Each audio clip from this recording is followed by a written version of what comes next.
Homeless people in Lakewood face arrest under a new 24-hour camping ban. It's a sad story, right? I mean, they go out, they hand him a flyer. Yeah. Cops roll up on him, give him a flyer, and they say, hey, here are the services for you. If you're still here in 24 hours, we're going to come back and we're going to arrest you. And it's sad because it's the homeless people are clearly very mentally ill and they're clearly suffering from comorbidities. And homelessness is the culmination of childhood trauma, likely sexual abuse, psychological abuse. And now we're using the systems of power just to harm these people even more. And so I wonder to myself, to the fine people in Lakewood, I think you're actually dealing with a mental health crisis. And I don't really want to feel bad right now, Spike. So I figure, why don't we just shift gears and why don't we talk about the DNC, baby? We got celebrities on the TV. Why are we talking about homeless people? Forget about those homeless people with their mental illness. The Obamas are on TV, son. Shut up, Spike. We need to talk about the DNC. Laura, we're having none of this homelessness. We're only going to be talking about things that make us happy. And that's when very wealthy people lie to us about the state of our country, right? Why are we even bothering to talk about homeless people in Lakewood getting rousted by the police when we can talk about how great Joe Biden was last night, Spike? I think the flyer has tips on where to receive mental health assistance. Don't care. I only care about the Clooney's and the Harrises. That's what I care about, Spike. I don't care about any of this trash. I want to have a good time at the DNC, baby. Forget about those homeless people out in Chicago. I don't care about the mentally ill. I care about helping rich people get richer because I'm a Democrat. And I want wealthy people to get wealthier while selling the American people corporate trash. That's what I want, baby. I think you're thinking of the wrong convention. Wasn't that the RNC's helping the rich get richer? Spike, Wasn't don't that ruin there? my good mood. No. I want mega corporations to continue to rip off the American people. That's what I want. It makes me happy. Well, it's good. It's good to be one of the halves. I guess it's good to live in that circle. Thank you. You know? Thank you. Delivered meals, delivered foods. That's good. That's good. Yeah. You know, I'm trying to figure out where I can go with this. I'll make it easy for you, Spike. Okay, should we not talk about the bus loads coming to Chicago from Texas? No, this is what that might bum me out. This is what I think we should talk about. I think it's really funny that we have a country which has a very large homeless mental health crisis, right? Absolutely. And when I see the unseriousness of the DNC or the RNC, because these are fundamentally unserious people, whether it's the Republican thing or the Democrat thing. True. They're fundamentally unserious. Because seriousness is not waving batons up in the air like it's a Lakers game. Seriousness is not clapping for every 45 seconds when someone says some punchy line. Seriousness is rolling up the sleeves, breaking out the elbow grease, punching a few chickens, and making something happen, right? That's well put. This is an American charade of epic proportions. Homelessness in Lakewood is an issue. Homelessness in Seattle is an issue. Homelessness in Chicago is an issue.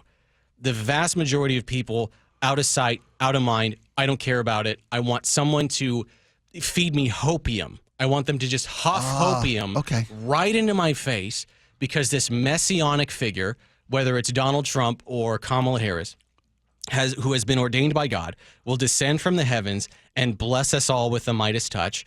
And will touch the forehead of a homeless person, turn him into your best friend. You know what I'm talking about there, Spike O'Neill? The guy can borrow a mower from. Exactly. Yeah, the guy that cooks steaks and throws an extra one on because he knows I'm coming over. Right. I mean, this is what I'm talking about, Spike. Like, we have a society that's devoid of empathy, that's devoid of compassion, and would rather focus on things that make us feel good versus substantive solutions to very difficult problems.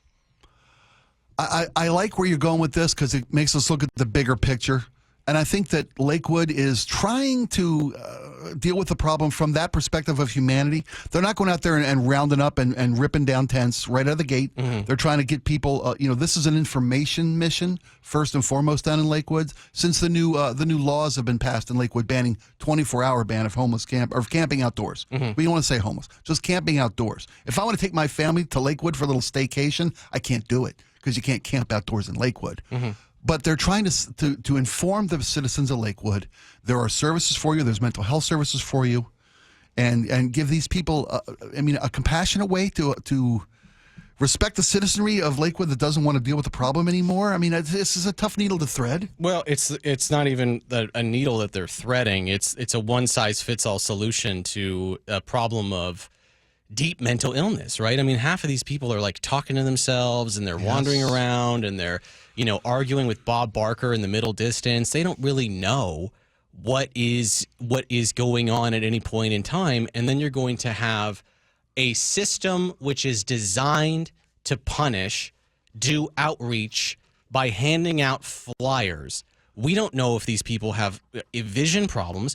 How do we even know if they can orient themselves where they are? Meaning, how do they even know where they are? And this is Lakewood's version of trying to look nice while doing a horribly cruel thing, if that makes sense. That makes sense. And you're right. I know I'm right. I know. And I'm trying to see the Lakewood City Councils or the Lakewood communities. How do we deal with this? We deserve to have a place that we feel safe to go to, and is ours. We're paying these taxes for this city to be livable, and we have this problem. And there's no place to. And what they're going to do tomorrow, if they give them a 24-hour notice, and here's your flyer. There's where your mental health is over here. There's your bus stop over there. Then they'll write them a ticket. It's a civil offense, right? They'll lock them up. They're going to get arrested. Yeah, it's a civil offense. You're going to take a mentally ill person and put them in jail. Wow, Lakewood. Wow, that makes sense to me because I'm a hateful bigot and I hate people who are mentally ill, right? I mean, this is like this is a complete lack of the courage that it takes to forcefully put people into locked care. That's all that this is, right? This is cowardice from the Lakewood City Council, who literally have no idea how to solve this problem because they don't actually know what they're dealing with. And so they thought, well, let's pull a King David, we'll cut the baby down the middle, and we'll give you guys a nice flyer that says where you can go without having any way to actually measure or survey your ability to comprehend what that means. And if you don't listen to us, you're going to go to jail. That's the equivalent of that is going to a 3-year-old and handing them a flyer and saying, this is how you make Julia Child's chocolate cake recipe. Okay, her really high-end Godiva chocolate cake recipe. Okay. And if you don't make this in 24 hours, we're going to send you to jail. It's effectively the same thing. But because people have done this thing with homelessness where they cannot perspective take on it and they view it as a moral failure versus a mental health issue, they think that this is justice, when in actuality, this is an injustice. And what I mean by that is that it is an insult to the people of Lakewood to say, we're going to hand out flyers and then forcibly incarcerate people who probably don't even know where they are in temporal space-time. Does that make sense to anybody? It doesn't make sense to me. But if you're a rich white person in Lakewood, it makes perfect sense. Well, I don't know that Lakewood has the kind of program that Seattle has in its care outreach. Well, they need it, is what I'm saying. And Tacoma PD is doing that now, too. But don't make excuses for it. No, I'm saying I'm not making excuses. I'm saying I don't know if they have that resource. I mean, if they don't have they need to build it, right? This is what I'm saying. This is what I'm saying, dude. So don't clear the streets until those facilities are available to put people in. That's exactly. That's the only thing to do. Exactly. Or you can do a localized approach, which is what they do in California, where they say you can be homeless in this particular area. Outside of this area, you get arrested. Yeah, and most people fold into that, right? The general camping ban is not the way to fix this. Right, exactly. But thankfully, we've got the DNC to talk about, so we don't have to talk about bad feelings. We can talk about good feelings. So do you think it was the right thing to do, to sweep the streets prior to the party coming to town? From what perspective? When there was a massive homeless encampment cleared prior to the DNC, much like when Seattle cleaned up the streets prior to the All-Star game. Yeah, get those homeless people out of here, baby. I don't want to see dirty homeless people. I want to see the American royalty. I want to see Clintons and the Obamas and Beyonce. I don't want to see dirty people. Ugh, I say to that. Get it out of my face. Well, it's funny because the mayor of Chicago is talking out both sides of his face because he says, we didn't clean up the streets because the DNC's coming.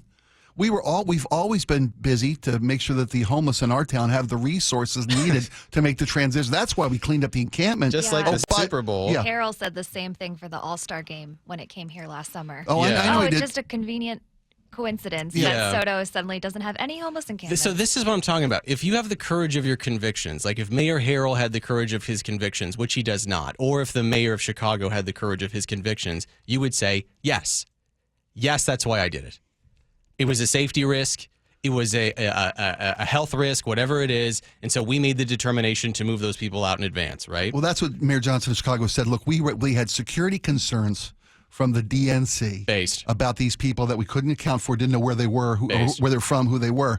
We had to clear those away for security reasons. It's not like we were cleaning up the streets because company was coming over. It was a security issue. Well, I mean, but at the same time, it's also an aesthetic issue because no one wants to look at homeless people. I'm sorry, they just don't, right? Because, well, not when the world's turning their attention to the DNC. You're right, yeah. Right, and there's something that is so tragically poetic about the fact that you have millionaires, literally the richest, the most well-connected amongst us, descending on Chicago. And what do we give those people? Full security detail, hotel room floors. Yeah. They get catered food. We roll out the carpet for the people who need it the least. Isn't that so sad? It's heartbreaking if you think about it. The people who need it the least get the most. It's kind of like here at KIRO Radio. The salespeople get catering on a regular basis. They do. And they have expense accounts. Right? The people with expense accounts. They get expense accounts. They get catering. They get smoked salmon, right? What does management get? We got to pop on down to the sushi place for our managers meeting, right? The people who need it the least get all of it. And the people who need it the most get nothing. That's what the Democrats are saying right now. And it's also what the Republicans say on a regular basis. Yeah, that's a fair both sides-ism. If Kamala Harris had said, let's take a quarter of the budget from the DNC, 25%, and let's use it to facilitate outreach to the homeless people in Chicago, I would have voted. I would have gone on this show today and I would have said, Kamala Harris, get my vote. What I would have said. Is there any chance that passing all those "We Heart Joe" signs out to the homeless as potential shelter material would that help at all? It's a strong. It's putting my heart in the right direction. It's putting all that old Joe Biden merch. Yeah, just giving it out to all the homeless. So much paper Joe Biden love in that building. That's last what I'm night. saying. That's what I'm saying. I can't even fathom how much. I didn't. It's funny. I don't look at this from you look at it from a very humanitarian perspective, and I look at it from a showbiz perspective. And all that money they spent to just flash the crowd up with signage could have been spent so much better. This is what I'm saying, dude. That from what I saw last night, I watched very little of it because it disgusts me as an American.